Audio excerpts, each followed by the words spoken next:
Le chancelier allemand Olaf Scholz accueilli par le premier ministre chinois Li Keqiang ce vendredi à Pékin. Il est le premier dirigeant de l'Union européenne à se rendre dans le pays depuis le début de la pandémie de Covid-19. La visite d'à peine 11 heures sur place, qui a commencé par une rencontre avec Xi Jinping, a suscité des critiques à Berlin et en Europe. Mais la Chine est un partenaire économique primordial pour Berlin.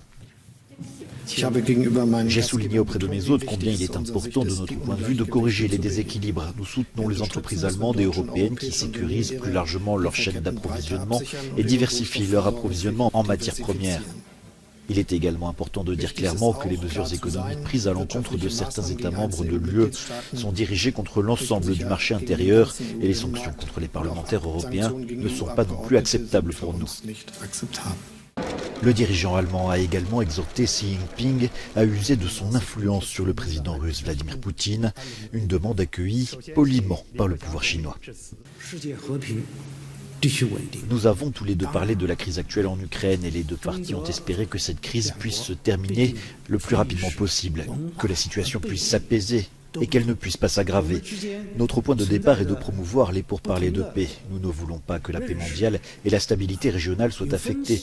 Et nous ne voulons pas non plus que la stabilité de la chaîne industrielle et de la chaîne d'approvisionnement internationale soient perturbées.